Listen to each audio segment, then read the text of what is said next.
Rise and Elevate is dedicated to sharing the message of failures and successes, but those failures don't have to be negatives. They can be additives. They can be the lessons that we learn that help us to grow and become more. Morning, everybody. Tom Fox here with Devin Pinches, and we are excited to have our 15th episode of Rise and Elevate podcast. So as you know, we like to try and use the mantra of a rising tide lifts all ships. So in our podcast, we like to introduce our new guest. We do a special Devinized bio, which is a phrase we've coined here now for our podcast, so that we get to introduce our guest. And the format is pretty simple. We want to talk about their successes and their failures. But more importantly, what we really want to focus on is the lessons that they've learned from these life experiences. And it's not really a failure if you learn from it, right? So today I have the pleasure of introducing a colleague and someone that Devin's been able to work with down in Southern Florida. And we're excited to hear a little bit more about his journey and how transformation and changes in life have really helped him find his special calling. So with further ado, Devin, if you wouldn't mind doing what you do best. Of course. So today we're joined by someone who truly understands the power of first impressions, especially in a world where your digital presence often speaks before you do. Today he works with professionals, entrepreneurs, attorneys, realtors, you name it, who really understand that a headshot isn't just a photo, it's a strategic asset. His work goes beyond, just taking a photo. It really is how you're perceived the moment someone lands on your profile. Today, we're joined by Robert Gordon, a South Florida-based headshot and branding photographer who specializes in helping people show up confidently and authentically online. He's the owner of Robert Gordon Photography, also known as RG Headshots, based right here in South Florida. Robert, welcome to the Rise and Elevate podcast. Hey guys, how are you? Good. Thank you for having me. We're excited. Thank you for joining us, Robert. Devin and I are excited because we've been, touching the people that we're involved with or that we have some sort of a relationship with. And this one was one that Devin brought to the table for this podcast. So we're excited to hear a little bit about your journey. We're excited to hear a little bit about how you found your calling, if you will, and how what you do and what you show the world really means a lot, and it represents part of who you are as a person. So Devin, if you wouldn't mind starting us off today, that would be awesome.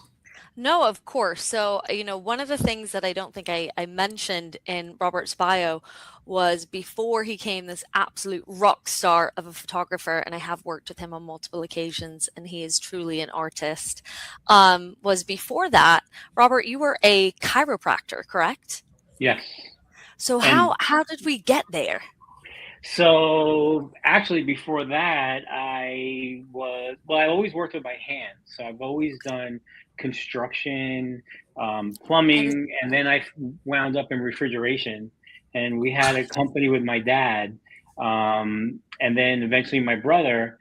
And I had a customer, this is exactly how I got there. I had a customer whose son was a chiropractor. And I hurt my back, and I went to visit him, and we became friends. And I was always getting dirty working with my hands, and he was always nice and clean with his hands. And I said, wow, this is something I really like, and kind of put it on the back burner.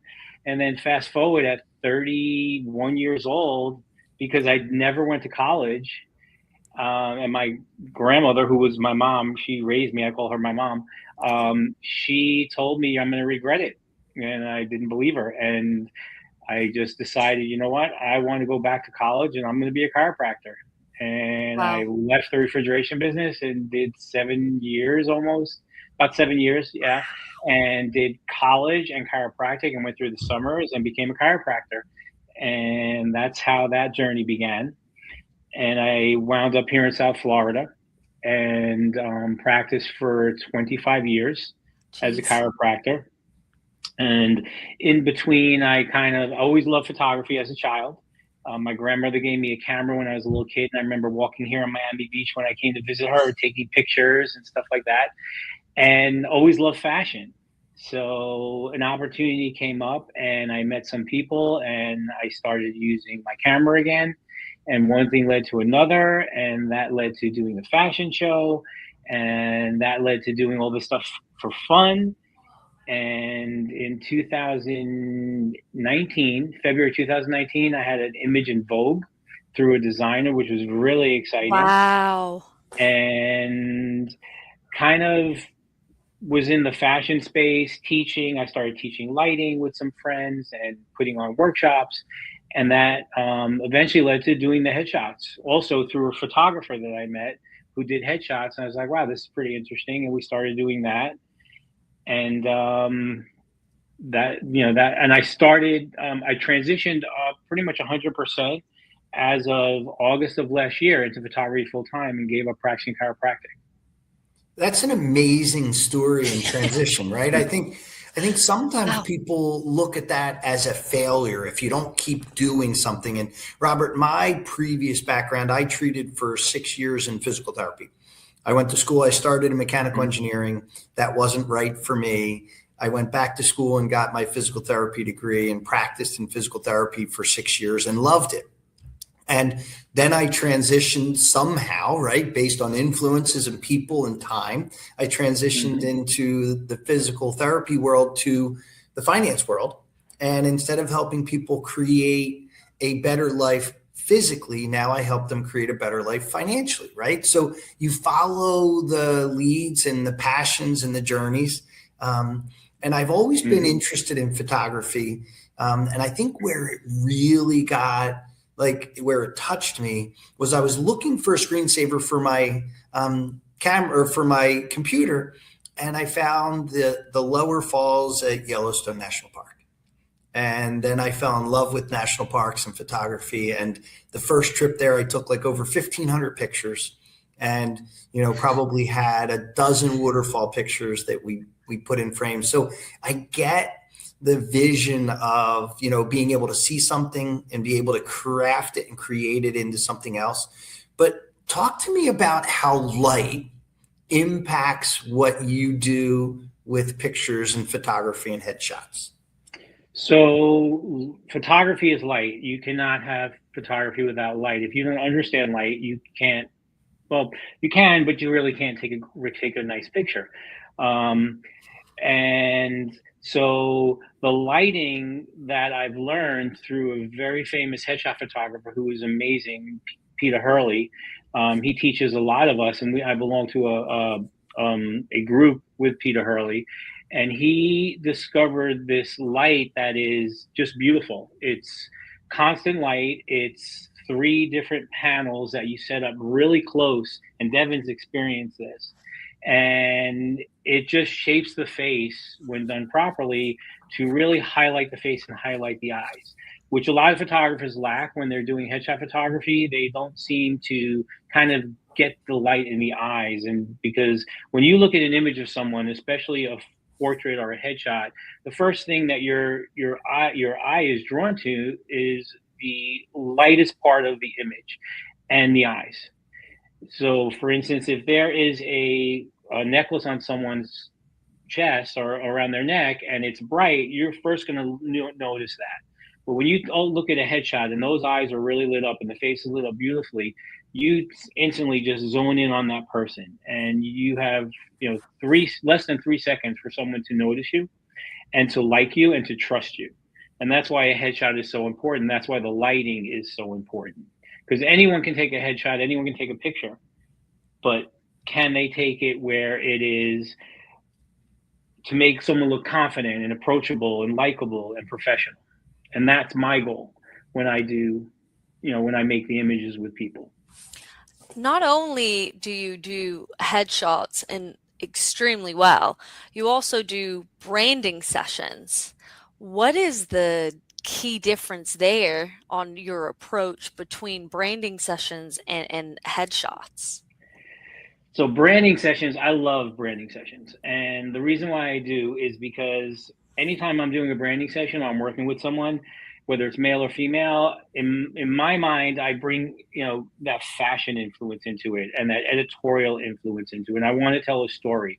I want to show that person in their environment, and kind of like create a storyline that shows them working or playing or having fun and smiling, and just kind of like when you open up a magazine like a Vogue or an Elle and you see those editorials in the back, they tell stories, and I love that. And I love, to make people kind of stand out in that respect. So even in my headshots, a little bit, that fashion influence comes in a little bit. So I think that gives a little bit of an edge. You're able to help create a forward-thinking vision when you're doing these branding sessions, right? You're trying to help use the creativity and the collaboration to take them to the next level, right? They have an idea, they have a thought process, but you're actually kind of cultivating that, right? You're helping them grow the seed into a full-blown presentation, right? That's a powerful thing, right? It's interesting. I'd love to hear like some of the feedback from the clients after you've gone through these sessions, right? So Devin's one of them, right? Yes. It's neat when you do that. And I know that, you shared a little bit with Devin about some of the things that you consider to be failures, right? So one you thought was dropping out of high school, financial missteps in your chiropractic practice early, right? Not pivoting sooner, and having those lessons to learn from it, right? And what we focus on is not necessarily that it was a failure, but it created a lesson or an opportunity to grow. So I would love to hear a little bit about how you look at it now compared to how you looked at it before, when you say that, hey, dropping out of high school was a failure. So at the time, obviously, I didn't think it was a failure. I thought it was not a big deal. I was working, I was doing pretty good. But then I realized that it was not that it was a failure. It was something that I regretted. And it made me feel, because I was starting to become, involved in a world where people were educated and they had degrees, and I was the only one that didn't. And, they were talking about topics I knew nothing about. And I kind of, not that I felt inferior, but I did feel kind of, inferior. And also I kind of live by the thoughts or the mantra, or however you want to call it, that I never regret anything I did. I would only regret the things that I didn't do. And if I could change a situation, I would change the situation. And if I can't change the situation, I just kind of not just let it disappear, but kind of deal with it and realize, what, there's nothing you can do about this. We'll see how it plays out. And everything that I've done in my life, including going back to school, was something that I was able to change and able to do. And so I just picked up and did it. And it was a great experience. I met amazing people, friends that I'm friends with today.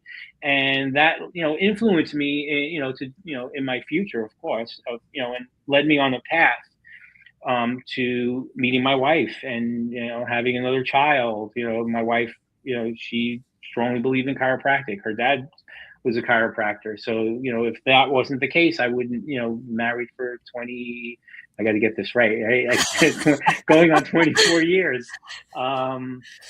We have a beautiful son that's in college, and that kind of led me, to where I am today because of her. She's guided me into certain things as well. Pushed me into doing things with my practice, pushed me into, is one of my biggest fans with my photography. So I don't consider it a failure. I consider it a learning experience, and it took me to the next part of my journey. Well, although at that time I did. Yeah, but at that time, Robert, you weren't ready for that next chapter in education. Your education was more in, the trades, learning that hard work is never easy, understanding that some of the decisions you made before don't have to define your future. They just define what you did in the past. And you said it. You said exactly what this is all about. It's not a failure if you take something away, if you learn something from it. And what you did, and this is, I think, monumental, that you decided that you wanted to learn more. It's not like learning stops, right? I'm a part of a B&I networking group, and we have a part of our core values is lifelong learning. So you were learning in the trades, you were learning other life lessons. Now, it didn't happen in the classroom. It didn't happen, you said you got a GED, right? So you still finished the high school. Then you go on and you go to college. You have to get your doctorate in chiropractic. So certainly that journey was constantly learning, right? And you've had an opportunity to have several different careers, one in the trades, right? One in chiropractic. I mean, your second journey was really back to school. So you were a full-time student. That was a career path, right? Then becoming a chiropractor. I have a good friend who's a chiropractor, and I'm an advocate of chiropractic treatments. And I think that, having those experiences, I would argue, has made you a better photographer because of your life experience and how to relate to different people, whether it's in the trades, whether it's in real estate, whether it's in the professions, whatever it might be. You're more well-rounded as an individual because of that. I never thought of it that way, but yeah. Robert's going to walk away today like, yeah. Yeah, I'm great. I mean, being, everything that I've experienced, or, the workplaces that I've been in, all the jobs that I've done, it always had to do with dealing with people and working with people and learning about people, and especially in the chiropractic, there's so many different types of patients, so many different types of people from different types of settings, different types of worlds, different backgrounds. And always, I was the type of chiropractor, or still am a chiropractor, that would kind of get to know my patients and learn about them and have something in common with them. And I do that, and I bring that into the photography as well. Learn about my clients, what they do, how they do it, their journeys as well. So I can help elevate them to, with their images, to take them to the next level. How can I create images that are going to take them to the next level is always in the back of my mind. What are we going to do to make you stand out above the rest, to make you look better than the rest, to people to notice you in that image? Because like Devin said, in today's digital world, the first thing people see is the image, and it's a yay or nay. It's I'll do business with them or I won't. So that's, always in the back of my mind. How can I help the client better? How can I elevate the client to be more successful? I love what you just said there, right? How can I elevate the client to make them more successful? And the way that you capture their essence, if you will, right? The way that you relay that, because, my son and I just recently did headshots. And we actually played around and we did this silly caricature. And, I actually did it because I saw Devin did hers from one of her pictures, right? And I haven't seen her headshot that you've done for her yet, but I want to see it. Unreal. Maybe. Oh, okay. So at any rate, one of the characters that we did from this headshot photo session of me and my son actually shows me with 3 arms. Right, holding money, holding a house, holding some, and the comments were wonderful because it wasn't just about the picture, right? It was about what it represents. And I was telling my son earlier today, I'm so proud of the fact that I can say that my son and I are part of the Fox team at AndyMac, right? We're a group. He's really done a lot to help me be a little bit softer at times. I'm passionate, energetic, upbeat, maybe a little too much at times, right? For some people. But what he's helping me to understand is that I need to do a better job of reading the room. And when you're reading the room or the client, you're positioning them, you're getting the look just right, you're getting the light just right, and you're helping to elevate them. But I think what you're doing is not just capturing a moment, but you're also building that internal confidence that they can do more. Would you agree with that, Robert? Yeah, no, absolutely. Yeah. Because when you look good, you feel good.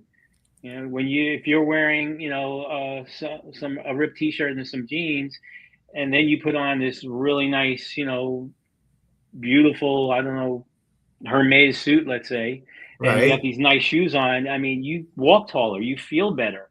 You know, when you see yourself in an image that you're like, wow, I look amazing, I look great. Wow, you really captured it. You captured the expression, you captured that, and they feel much better. And they post it, and people notice that, wow, this Speaking person.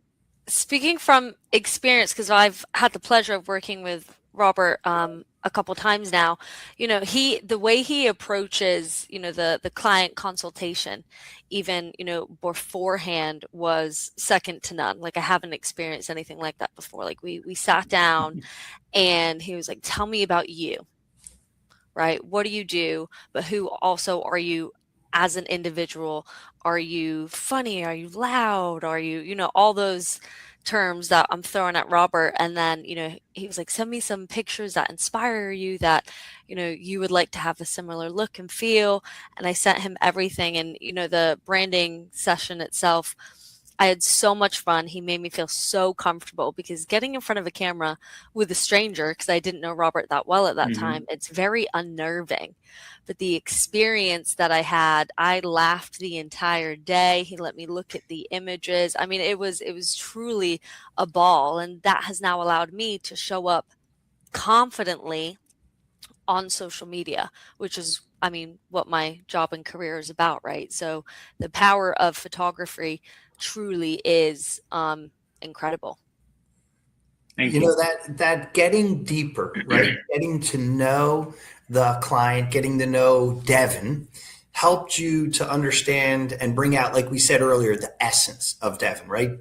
Devin can be bubbly, she can be energetic, but she's very thoughtful. You can tell that she's been through a lot of, she's got a lot of experiences, right?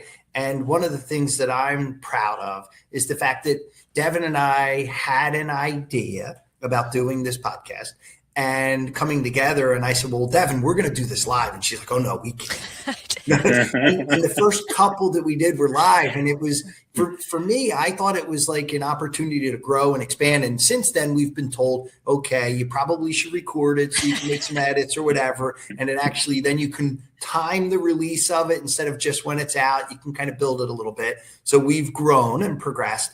But I think, being able to do that, when you can elevate someone, like you're saying, and make them feel better about themselves, I think confidence, just like smiles, right, are contagious. Hmm. I think that energy is something that, some people hold it inside or they don't know how to let it out. And I like to use that, what do they say? The goosebump feeling, right? When you feel it in your arms, you're doing the right thing, you're in that right zone. And, I didn't know about all of your experience, but the way Devin's sharing it now, I kind of get a little bit better feel about how you approach your clients and what you do. And I think that's a little different than what some other headshot photographers are doing, right? I mean, don't you agree? Well, I personally have never had a headshot other than from Peter, and it Okay. was the same style, that I do. But from what I understand, when a lot of the clients that I see, they'll tell me, oh wow, I didn't know this was such a production. I didn't know this was so much fun. I mean, you go in and they put a light on you and they say cheese. So, they tell you to say cheese or smile, and they take a picture and that's it. I mean, Devin can tell you, I mean, I say some off the wall things because I want to get authentic smiles. I want to get an authentic expression. I want to see the real person. That's Right. what we want to put on the image. We don't want to see someone that just is having a forced smile and, they look like they're taking a school picture, Sure. or they're looking like they really don't want to be there. Because like Devin said, no one likes to be in front of the camera. I Mm. mean, or most people don't. And and I get that a lot. And they're like, I've never had a good picture. I mean, I know on one of my reviews that was recent, it was a realtor, and she said that she never ever liked any images of herself. She Really? hated all the images that she took, and she just loved the ones that we did. And it's not because of me; it's because of the client. I mean, I just bring it out. Yeah. I just have fun. I'm myself. Sometimes my wife tells me I don't have a filter, but I'm just being myself. I want to get those smiles that I'm seeing right now on the screen. You know, I want to Sure. see, Right. that's what we want to see on there. 'Cause that's what Absolutely. people are going to gravitate to. They're going to see the authentic you. Well, you talk about a filter. I sometimes joke, especially if you're, made a comment or something that elicited a questionable response, right? I say, I'm so sorry, my filter was off. I'm going to turn it on now, Yeah, right? you have. Yes. Uh-huh. So Robert, here's something that I thought was interesting, and I think this is something that goes deeper and that allows you to share something of real value with our audience and for Devin and I especially, is that you said that one of your failures was not pivoting sooner. And I think everyone in life goes through that, right? But how did you identify it was time to pivot? What was the catalyst, if you will, to making you take on that change? So I really should have pivoted years ago because I saw the writing on the wall. So in the healthcare space, we are bound to what we are told we can get paid from the insurance companies. Right. We can send a bill for $1,000. If they say you get $25 for that, then your hands are tied, and you can't back bill. You can't double bill or back bill the patient because this is what you agree to. You're on our panel. You accept it. You agree to take our insurance and see our patients, and this is what the reimbursements are. And it started getting lower and lower and lower. And then for chiropractors, we do a lot of auto accident work. So that started to change as well with the insurance. And so I saw the writing on the wall, but I didn't see the writing on the wall because, a lot of money was still coming in.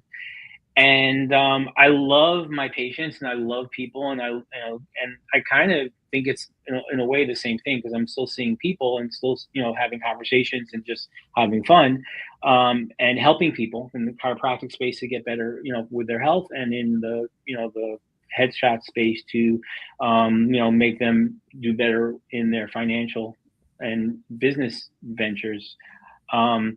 So what made me pivot was it was getting scary and it was time. And I didn't think about it, or I didn't make the move sooner. And that was what taught me. That was my learning experience, because Devin doesn't know this yet. I'm actually pivoting again, not out of photography. Now we have a world of AI, and everybody's doing. Now I'm not worried 100% because my clientele is not the person that's going to use the AI image. I'm after a different clientele. But what's going to happen with AI? Is it going to get better? Are people going to start using it? What's going to happen? And I don't know that. So I am now pivoting into I'm still doing the headshots, but I'm also pivoting and starting to go after these clients. So I'm pivoting into weddings. What is AI proof? Okay. You need a photographer for a wedding, but I am not doing the event because I do not like doing events. I am going to bring my fashion background into doing the creative work, the hero shots for the bride and groom, stuff done in like exotic locations, the behind the scenes with the bride and groom. Obviously, I'll probably be doing the groom and someone else is going to be doing the bride, but I'll eventually do both as well. Because women feel better with a woman photographer, especially they're getting dressed and stuff like that. But really like artistic, editorial, really like shooting a wedding that is so editorial that when you look at the images and look at their album, you're like, wow, that's like Vogue. Right. Yeah. So that's what I'm pivoting to. And we just got booked. I gave the idea to another photographer who's a female that I know, that I've worked with before. And she sent me a message 2 days ago. She said, we just booked our first wedding. Oh my gosh! Congratulations. So really here good we are. gift. We're announcing it live. Yes. On Rise and Elevate. That's amazing. I think that there's a lot of value in sharing those lessons, right? And your pivot, and I too, Robert, like you, saw some changes happening in the physical therapy world back in 1999. And got into the mortgage world at that time. So, that pivot for me was, life-changing. And, I've been able to, make pivots based on the way things feel. And I think sometimes we're so busy in life, and education and work and careers and family and kids and all that other stuff gets in the way of listening to your inner voice. And I think one of the things that you should be really proud of, and I appreciate you sharing that with us today, is you listened to your inner voice. Maybe you didn't listen soon enough, or maybe you listened at the right time. Maybe it was your journey and that was what it was supposed to be. But I think sharing those messages, some of the things that we talk about the positivity and hope, right? We can dream, we can vision, but we have to have the courage to take that leap. And you doing these changes are certainly something to be proud of. And I'm happy to share this time with you. We appreciate the fact that you came on and shared your time with us, because that is the most valuable community, right? So thank you for sharing your time. We appreciate your stories, your insight. Devin, you picked really good for this one, no doubt. Thank you. It was my pleasure. Thank you for having me.